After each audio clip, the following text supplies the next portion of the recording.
Hi, Ralph. Can you hear me? Yes, I can hear. Oh, great. Ralph, first of all, what's your team use for the game? Anybody returning? Anybody out of the match? Out of the match, yeah, still a lot of players. An option for the weekend is Tenny. Tenny Ings is coming back, and yeah, I have rested a few players on Tuesday, so also a few other opportunities for the weekend. On Arsenal, is it a case of, I'm sure you've kept a close eye on them recently. Have they turned a corner in a way? And what have you made of players like Emile Smith-Rowe? I think they had a good run the last 5-6 games since we played them. Changed the shape, changed some other behaviors, and yeah, I mean, about the individual quality, we don't have to speak. I mean, they have on every position unbelievable good players, and like all the teams of the top 6, normally they have other qualities than the smaller clubs. But it's again about who is better organized, who is better committed, and I mean, they are the cup holders. That says everything about the strongness of this team, and I'm sure they want to defend the title.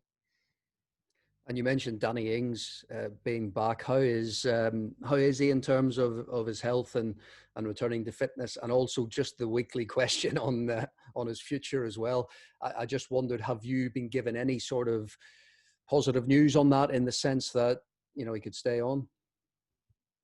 Yeah, the first thing is important that he is, after the injury he had and now the COVID he had, that he's now available again. It's important for our game, definitely.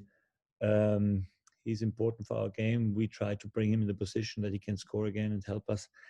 And about being available means that we have more options in the front. One thing is, I know you have to ask this question all the time, and I mean, as long as there is no signing of a contract of a new one, that will not stop, I think. And it's about, to me, every time speaking about the same thing. I mean, I can only say that we want him to stay here, but we showed as a club that we want him to be here. I think the club showed him this, definitely, and he showed signals that he wants to stay with us. So I'm still positive that we find together for the future. One thing is also clear: we also showed him what we don't want. This is also important. Every time the contract of a player comes to an end, the power goes to the player. But I think it's not that easy all the time. And for us, it's important to show him that we don't want to sell him. We don't want to sell him next summer. We want him to stay with us as long as possible. I think he enjoys what we're doing here. He enjoys what he knows, that his quality he has now. He also, I mean, I don't want to say we are responsible for this, but I think we helped him to be that strong like he is in the moment. And so it's always a win-win situation if you can find together. And we have no issue with him, and he is absolutely happy here. I think he likes work with the team. He likes playing in this team. The team is fantastic. We have a good atmosphere here, and some targets also for this season. Huh? Thanks, Ralph. We'll go to Adam Blackmore. Ralph, good morning. Good afternoon to you. Good morning. How much of a relief was it to get that Shrewsbury game out the way? I think it was a good game for us, for the young lads. A good game, an opportunity to show up. It was important that we could play this game for us also, although we have now one game less in the league, but we can handle this, I think. And it's a busy time now with a lot of games coming up, and we have a FA Cup week, if you want, with 2 games in a week for the FA Cup. It's a new challenge, and we in this competition we want to come as far as possible.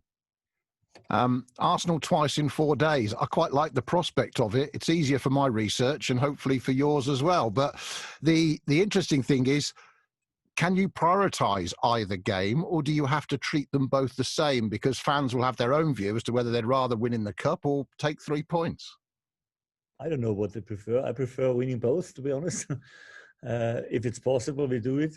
But I know it's tough. Yes, we have the chance to, I think. When we have on a good day, we can beat every team in the league. We have shown this, especially at home. And I think this is the goal we have. Yes, tough, like always, but not impossible.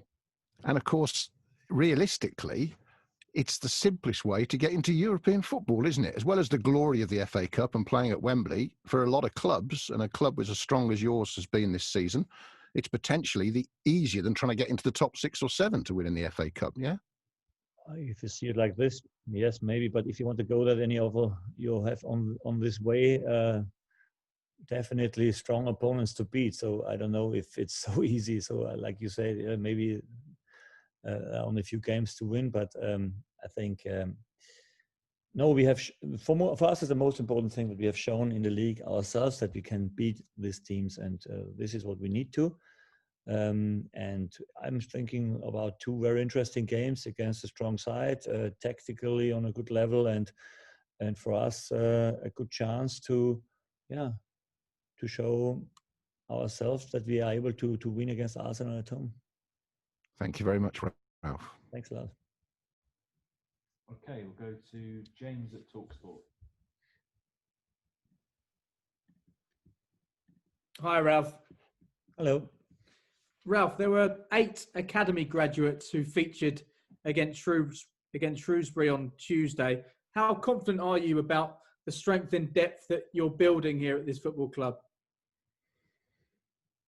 I don't want to hang it too high because against a League One team, it must be able for us to put them in and that they are performing well. I think it's different in a Premier League. It's always different or difficult to step in a Premier League team for a young player. The level is very high, and but we have a few good lads. They're good guys. They have potential, and as you know, I think in the past, I don't know. I think we are one of the clubs in the Premier League that gives the most young players a chance to make their debut in the Premier League in the past. I think, and this is our history, and we will try to push them, and we will try to develop them as quick as possible, because they are the future for us. Just the 1 goal in your last 4 games against Premier League sides. Are you confident that you've got the right solutions to put that right in this game? Of course, it's a big boost to have Danny Ings back and available. Yes, I mean, I can see that at this time of the season, definitely all teams are a little bit struggling of scoring goals. It's not so easy. You see that the guys are not so fresh in the moment, and the flow is not so there. When you play a lot of games, I think a lot of teams are struggling in the moment with a clinical finish or something like that. So we have always our chances. I think also in the past 4 games we had our chances to score, but finally the last pass or last decision or the last finish was not perfect. But for me, it's the most important thing that we are still creating these chances, and then it's only a question of time when there's a game coming where you score a little bit more. But it's also not necessary. I'm more proud about our defense, to be honest, because we showed that we can have more clean sheets since this season, and this is the biggest change, and that's the reason why we are more successful now, because you cannot always go 3, 2, or 4 goals to win a game. It must be sometimes 1 goal enough, and in the past we have shown that we can also have 1-0 wins. And just finally from me, Ralph, in terms of Danny Ings and this contract situation, is there a timeline that the club have got in place, or a deadline by which time they want to get this sorted? Because as you say, as the months tick by, that the player has more and more power, and the player potentially diminishes it in value if you were in a situation where you needed to sell. I mean, when you say the player has more power, but he has also the pressure that there is no agreement, and I think these rumors never help anybody, not the club, not him. If you want to concentrate on your game, I think it's always easier to know about your future. That gives you definitely a clearer mind. For us, I mean, as a club, you always have to think about more scenarios than only this one, and this is normal that we then. But we are not in this point, to be honest, because we have still 1.5 years left. This is a very long time in football. And it's strange that when you only have 1 or 2 years left, then they immediately, it means nothing. Oh yeah, that means a lot to me. I mean, and 1.5 years, as I said, in football is a very, very long time. Hi, Ralph. Hi. Just want to James Ward-Prowse, he scored his 10th free kick against Shrewsbury. I'm sure you've been asked about his free kick abilities before, but I'd like to ask again. 8. And he's gone. Tom. 8, that was the last thing I heard. Tom, you've frozen. So, You're frozen. We will go to Tom Crocker. Maybe you have asked this question too often, and that's the reason why they switched it off. Huh? The best bit is to just see his face Yeah. as well. We'll go to Tom Crocker. Oh, he's back. Oh, I'm back. Yeah. Oh, can you hear me? Sorry. I don't know how far I got through that. I was saying James Ward-Prowse, 10th free kick against Shrewsbury. He was a very good free kick taker before you took over, but 8 of his 10 have come under your time in charge. So I wondered what influence you had to make him an even better free kick taker. Not a lot, to be honest, because the only thing I can do is try to get more free kicks around the box. That means we have more often their possession, and that means we have more of, but we don't really have very often the situation around the box. So we should have it more often, I think, for him, when you have such a free kick in your squad. But the rest is about his quality and working on it. And yeah, this is a special quality I really like to see. Well, Pep Guardiola earlier this season said that he was the best free kick taker he's ever seen. How good do you think James is on this, and what does he do during the week in terms of working on it? Because I think I read an interview where he doesn't do as much as he once did, just keeps it ticking over, it sounds like. Yeah, but I think this is the key. When you once have this quality, I think build up maybe the youth, they learn it easier. It's like a goal swing, for example. When you learn it when you're a kid, I think then you can never do the same when you start learning with 20 or 30 years. So it's definitely better to learn it in the youth and to get the technique, and then the rest is freshing it up one time a week. I think a few ones. It's also not necessary to hit 30 balls over the wall. I think it's not necessary. Great, thank you, Ralph. Thank you. okay, we'll go to Tom Crocker.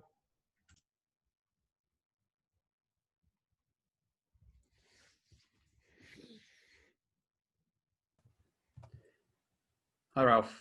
Hi. Hi. I think I made it 9 players you had missing through injury the other night. I mean, obviously you'd love them all to be fit and available, but are you enjoying this sort of bit of a different challenge? And these young players, I guess you don't really know how they're going to respond to these games until you put them in. So it's a bit of a unique opportunity maybe for them. Are you enjoying seeing what they're producing at the moment?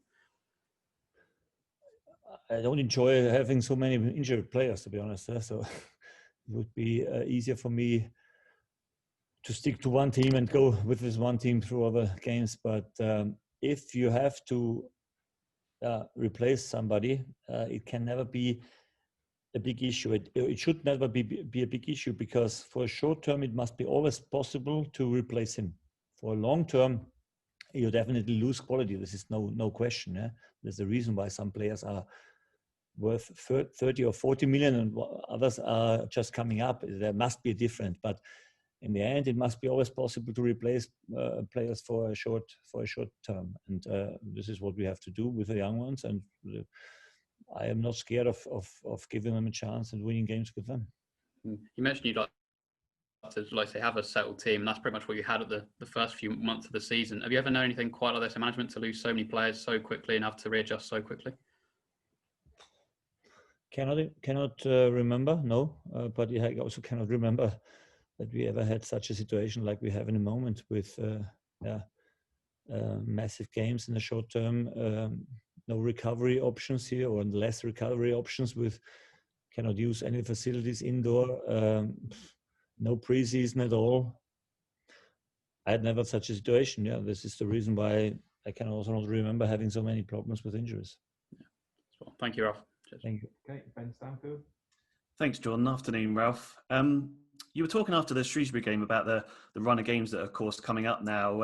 It's going to be 5 in 15 days. If we beat Arsenal, that'll be 6 in 19 days with the 5th round as well.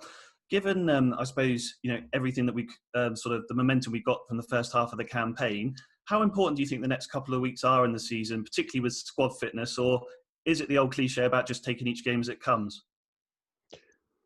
Yeah, it's the only choice you have, taking the games how they're coming. And in general, we like to have more games, especially when we are in a good shape, know what we do, have good automatism, then it's not a problem. Physically, we are normally a strong side.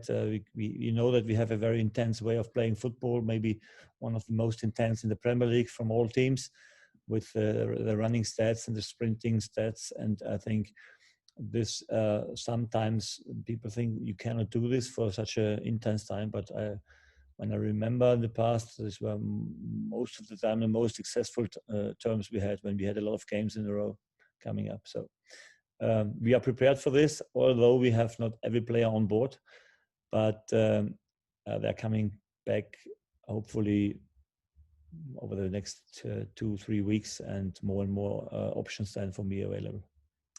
And as was mentioned earlier, obviously there was 8 academy lads in and around the squad on Tuesday night. We spoke earlier in the week about the young players and getting an opportunity. I just wondered, sort of, with the run of games at the moment, how you kind of debrief with them, because there's not much time between games. Do you try to do it one-to-one? Do you do it as a group, with the whole squad? How do they kind of learn what they've done well and what they can do better? Also 1-1, but also in the team. Both you need to do, I think, especially for the very young ones like Ryan Finnegan, for example. It's necessary to give him also a 1-1 briefing, that because it's sometimes the first time he hears about what we want to do and how we want to do it, and the rest is working with a lot of debriefs here with the team in the auditorium. Because on the pitch in the moment doesn't really happen a lot in the training sessions. Not a lot of tactical work there. Thanks, Ralph. Good luck Saturday. Thank you. Okay, Dan Sheldon. Thank you, Jordan. Good afternoon, Ralph. Good afternoon. You mentioned how this is a season like no other. So when it came to the start of the campaign, and you're looking at the League Cup, the FA Cup, the Premier League, when it comes to the FA Cup, how do you sort of rank that and set goals for what you want to achieve? Because I guess the main ambition is first to stay in the Premier League, but to improve on last year's position. Now, obviously, the FA Cup last year, I think Southampton went out fairly early on. So how do you weigh up Cup success and Premier League success this time round? Yeah, it's a very famous cup, and I mean, last season, and as you remember, we took it very serious. We had 2 games against Tottenham, and the second one we had made a fantastic game, and then lost in the end 3-2 in their stadium. But I think we lost a player injured after this game, so it was we tried everything to go through. So it's not that we don't take it serious. So definitely we want to come as high, as far as possible.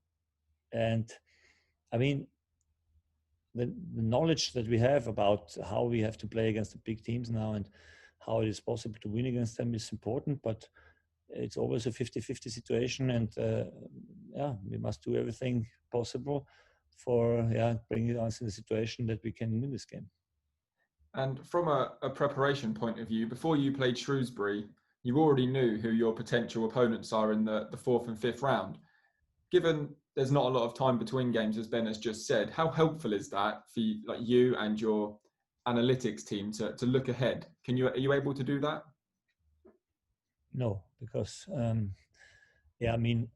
we didn't think to the Arsenal game before the Shrewsbury game. You have to concentrate on this game, and it doesn't make sense to think about Arsenal. And at first, you have to win against Shrewsbury. It's also not so easy.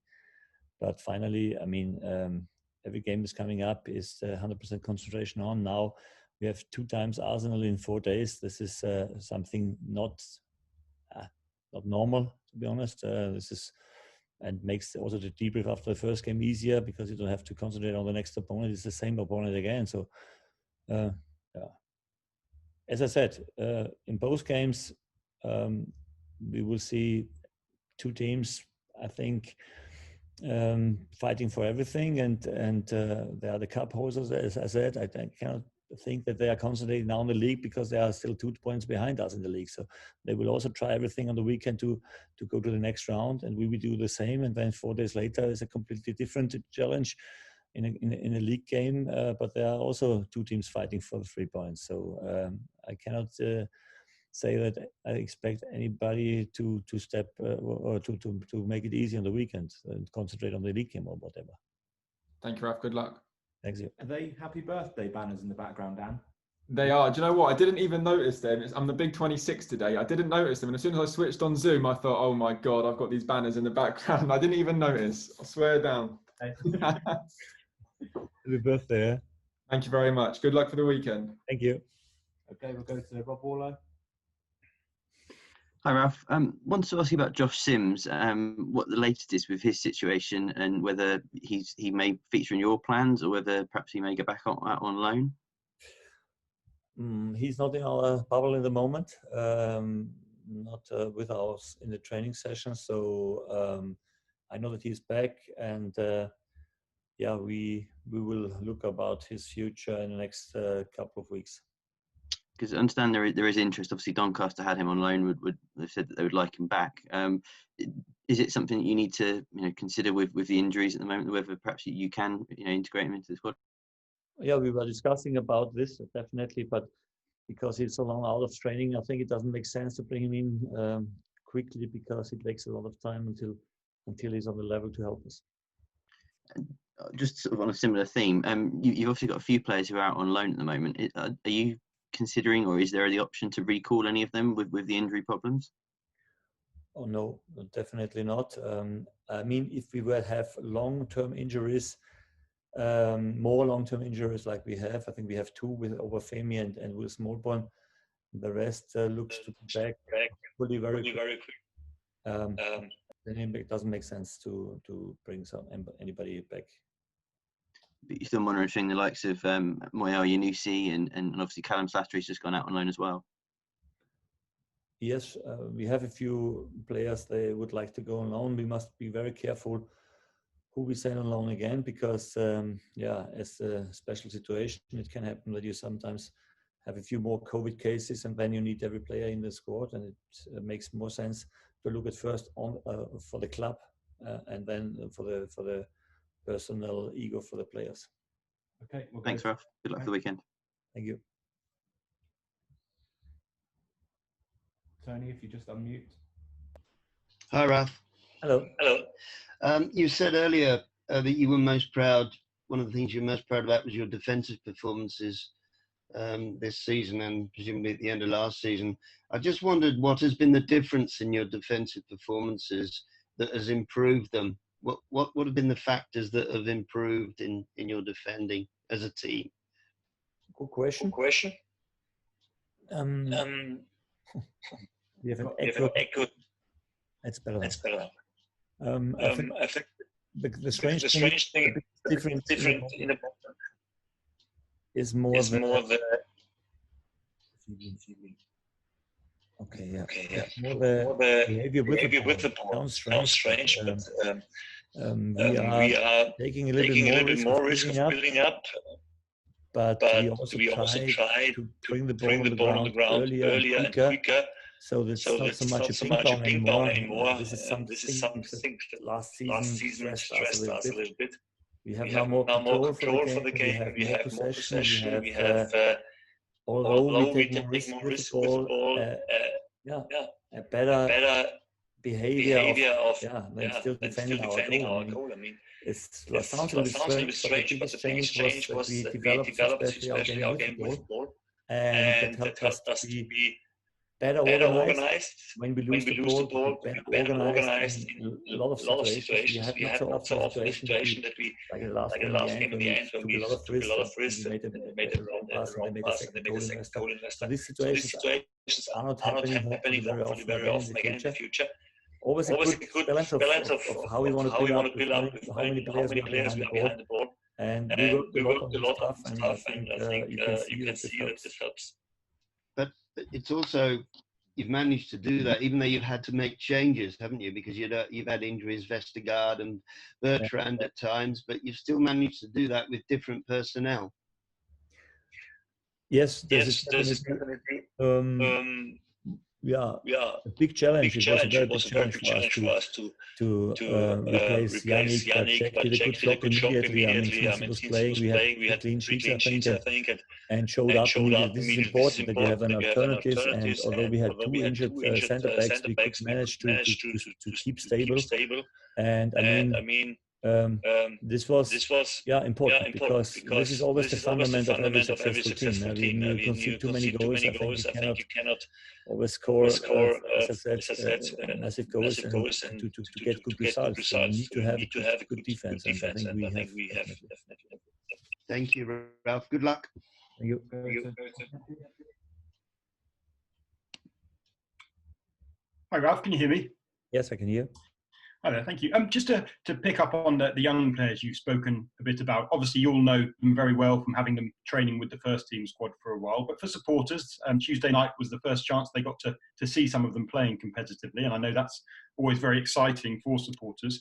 Was there one player that possibly surprised you maybe a little bit in the way that they showed they might be further along in their development, somebody who made you think perhaps they could be ready sooner to play more regularly with the first team?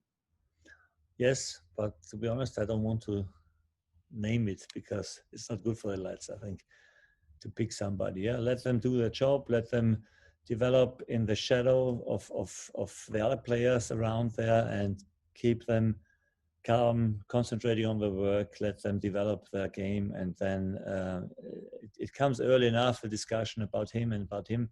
I've seen a few good things, what I expected to see, and this is the good thing. Understood. Thank you, Ralph. Yeah, and just finally, just picking up again, people have mentioned obviously the injuries, the number of games, it's difficult. You said before that possibly if there was a situation where a loan opportunity might be available for somebody to show that they could be of use to you in the future, it may be interesting. Is there any more sort of anything further to report there with 2 weeks left possibly for players to come? Yes, I mean, we have our eyes open, as I always say, and when the package is right and we see that it's a player that is not immediately for now, but maybe for the future, then we can have maybe half a year time to develop him and then have a look how good he is. Then it makes sense for the summer to have a good signing. Then we're still looking, and as you said, we have still 2 weeks to go, so let's have a look. Thanks very much, Ralph. Best of luck. Okay, we'll finish off with Adam Blackmore again. Ralph, sorry to come back to you. Something I forgot to ask you, which was quite an interesting one for me. Did you watch Manchester City Aston Villa last night? Because yes. I will share a vested interest as a Villa fan, but more as a football manager's point, I learned a new rule last night when Manchester City scored their first goal, and I'm trying to work out what you thought of it as a manager, and does this mean your players coming back from offside can now strategically do something different to what you thought before? Yes, I was also surprised, to be honest, that it is so clear. And I think it can be, yes, I don't understand the rule, to be honest. It doesn't make sense, to be honest, when you take it under control and he's coming from offside. When it takes 3 seconds and you have 3 seconds time to play out, but he was there and put it on the ground and he take it. I mean, this is clear offside for me, but I didn't know that this rule exists like this, and this gives you definitely opportunities. Yes, because, yeah, sure. Players like Shea Adams and Danny Ings could come back from offside, and as soon as the defender touches the ball, they can tackle them. Now it seems like I can't quite work out what's affecting the game and what's a deliberate touch from the defender. A deliberate touch, that's the key. Yeah? I mean, when you let it run back, normally you shouldn't have to stop it anymore, because when you stop it, then you can get attacked. So don't see the reason why we have such a rule, but okay. Like always, when you see that something is possible, then you will immediately take it and try to adapt the game on this, because now the doors are open. Thank you very much. Appreciate it.